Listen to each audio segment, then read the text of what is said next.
It's an action figure line that left a deep impression on those who owned it. Its power was in the connections it made, both literally through its engineering and metaphorically as a facilitator of imagination. It is more widely beloved than recognized, because remembering the line is one thing, remembering its name is another. Hi, I'm Dan Larson, and this is the history of Mantech.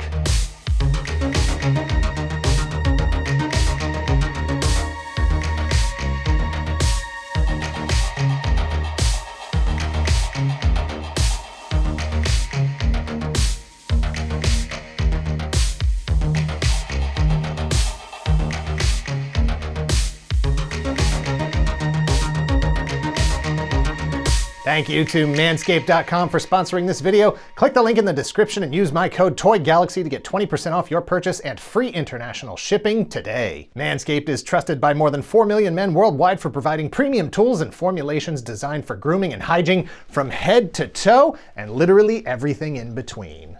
Introducing the Manscaped Ultra Premium Collection. This is an all-in-one skin and hair care kit to help keep you in tip-top shape when it comes to your hygiene. 2-in-1 shampoo and conditioner, body wash with refined cologne scent, hydrating body spray, and aluminum-free deodorant, plus a free gift, the new moisturizing lip balm. Best of all, Manscaped products in the Ultra Premium Collection are cruelty-free, paraben-free, and vegan. Pick a replenishment cycle that works for you and your products get delivered straight to your door, hassle-free. Click the link in the description below and use code TOYGALAXY to get 20% off your purchase and free international shipping today. And thank you again to Manscaped. Mantech is an action figure line that...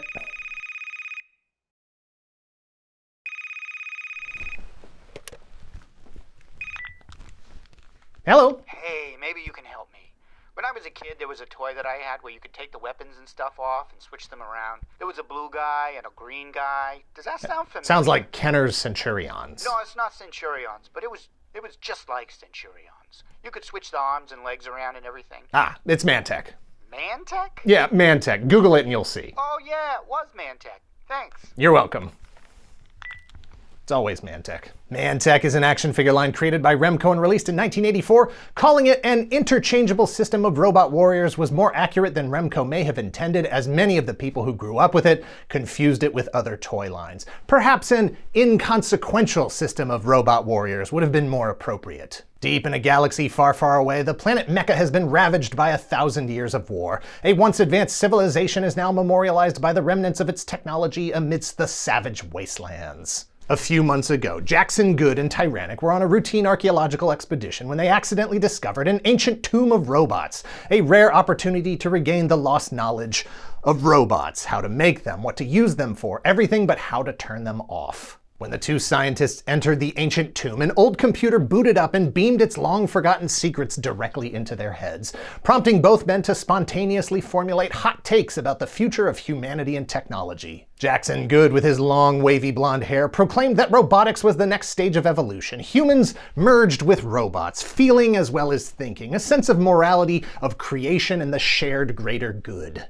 Tyrannic, with his receding hairline, pointy eyebrows, and facial hair, declared that Jackson's idea of robots sounded weak, bro. Obviously, unliving robots would be stronger, and to prove it, he was going to immediately construct an army to rebuild the war-torn planet and then rule over it as a king. His evil servants are Negatech, Doomtech, and Terrortech, each 100% robotic, programmed to inflict pain and inspire fear, coded with a hatred for all living things. Their circuits burn as if powered by white-hot resentment of their own activation. Jackson Good assumed the knowledge ray had driven Tyrannic insane. Suddenly alone, he ventured deeper into the tomb where he found a ship from Earth that presumably crashed on Mecha a long time ago. The three pilots, still inside, kept alive in cryosleep. However, Jackson Good realizes they are suffering from rapid cellular degeneration that cannot be stopped or reversed. The only way he can save them is to build them new robotic bodies. Commander Cliffstone, an Aquanaut astronaut, became the subsurface diver Aquatech.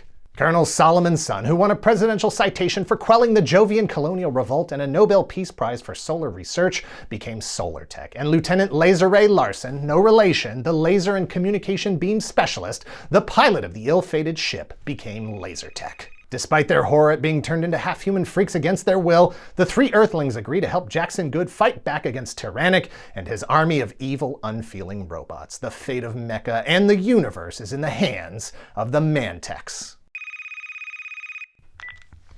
Hello? Yeah, I'm trying to remember the name of this toy line that had these guys in armor that you could switch their guns around. It's probably Mantech. Mantech. I haven't heard that name in years. Thank you. You're welcome.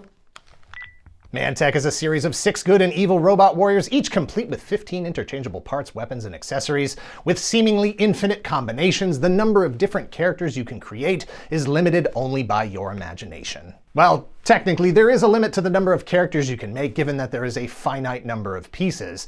Over 1 million potential combinations if you purchase all 6 figures. It'll keep you busy for a while. The magic is in the 6mm pause-a-click system, a unique locking device that allows the interchangeable parts to stay in place in any position. You can easily remove one part and replace it with another. Those figures were supported with 2 different 3-in-1 land-sea-air vehicles, the Traxxon for the good guys and the Terrorizer for the bad guys. And you could play out incredible battle scenes at the Battle Station Laser 2 playset. I have just 30 seconds to show you how the interchangeable Mantech robot warriors interchange. 30 seconds to show you more than 1 million different combinations. Solartech's head on Lasertech, or Negatech's legs on Terratech's body. But 1 million combinations? Impossible. It would take 10 days. Every part of every Mantech figure can be attached to every other Mantech figure to make wild new creations. There are 6 Mantech robot warriors, each sold separately. This figure isn't sold. I created it. Imagine what you can create. Mantech from Remco. Remco was a toy company founded in New York City in 1949 by Isaac Ike Heller, a former U.S. Navy electronics technician and toy designer, along with his cousin Saul Robbins. They got into the toy business by purchasing literal tons of surplus military materials and turning them into toys. The name Remco is a portmanteau of the words remote and control. Their slogan was initially "Every boy wants a Remco toy," but over the years they added "and so do girls," until they declared bankruptcy and closed their doors in 1971. In 1974, Remco was acquired by another toy company called Azrak Hamway. Azrak Hamway, a portmanteau of Azrak Hamway, continued to use the Remco branding and in 1975 continued licensing pop culture properties. Toys from Star Trek, Spider-Man, Hulk, Kiss, Mickey Mouse, and Universal Monsters would all hit shelves between 1975 and 1981. In 1982, Remco released figures for World of Warlord and Sergeant Rock, licensed from DC Comics. In 1983, they followed that with Crystar, licensed from Marvel Comics. That said, they still had a lot of ground to make up in order to compete with companies like Kenner, Hasbro, and Mattel. In 1984, Remco's Conan, Zybots, and Mighty Crusaders would do absolutely nothing to help in any way. But Remco was aware that the boys' toy industry was all about action figures and had been since 1977. Star Wars supercharged the market. G.I. Joe, Masters of the Universe, and Transformers had all helped reinforce that idea, as well as central themes of science fiction, cyborgs, robots, and war-ravaged planets deep in space. Mantech wasn't able to follow the established formula for success in the 80s. Although an animated series was teased by Hanna-Barbera in promotional materials, none ever manifested. Instead, Mantech utilized a pack-in mini-comic to help tell the story and establish the play pattern. A story that would be expanded on in a series of 4 regular-sized bi-monthly comic books published by Archie Comics, beginning in September of 1984, ending in May of 1985. Featuring the work of Hall of Fame artists like Dick Ayers and Chick Stone, it feels like a science fiction comic from an era long before He-Man, Optimus Prime, or Cobra Commander.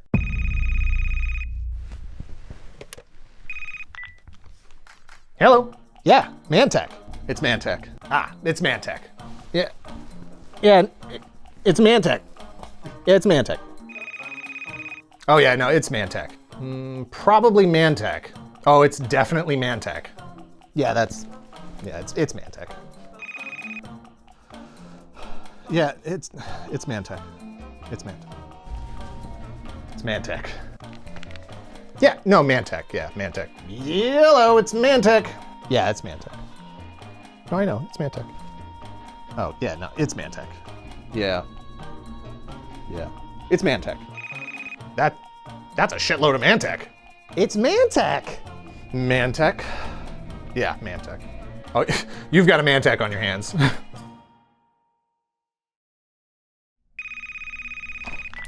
It's Mantech. Mantech toys were sold around the world. CBS Toys distributed them in France, Gig in Italy, and there was some officially licensed merchandise like Halloween costumes and coloring books. Had the line seen a nominal amount of success on the shelves, the line likely would have been continued with another wave of at least 3 figures. Mantech is forgettable, but they haven't been forgotten. They were parodied on Robot Chicken and they still have a loyal fan base. Thanks to the emergence of affordable 3D printers, independent toy designers have taken the initiative to carry on the legacy of Mantech's blocky aesthetic and their interchangeability, making new Mantech toys of their own. Mantech wasn't the first line of figures to center itself on interchangeable parts, and it wasn't the last. Micronauts before it, Centurions after it. Heck, nearly every kid who owned them was taking apart their G.I. Joes and Masters of the Universe and swapping limbs. Mantech was released to an oversaturated toy market at a time where the only way to get noticed was with a television show, comics, video games, cereal, bed sheets, a comprehensive cross-media campaign that never let go of a potential customer's attention. How could it compete with Centurions, who had a similar gimmick but also a daily cartoon? How could it possibly stand out on shelves stocked with Star Wars, He-Man, G.I. Joe, GoBots, Transformers, DC Superpowers, Marvel's Secret Wars, Voltron Mask, and all the other things vying for a kid's attention and their parents' dollars? Today, the dream of Mantech is alive in action figure lines across the spectrum of price points, from Boss Fight Studios' highly articulated character kit system to Marauder Gunrunner's Marauder Task Force, from Four Horsemen's Mythic Legions to Mattel's Masters of the Universe origins. Hasbro's Transformers has characters built entirely out of interchangeable parts that can be attached to other characters or used to build unique characters of your own. Onell's Glio system has enabled a range of toy designers to incorporate customizability into and across their various lines. Encouraging kids and collectors to do more and be creative with their figures has become increasingly common, a value add to already desirable toys. Mantech's substance is a relic of a bygone era, its mythology barely embraced by the people who loved the toys. But its ideas about the future of toys, built on swappable parts and seemingly infinite customization, are today an indispensable feature of the toys and collectibles marketplace.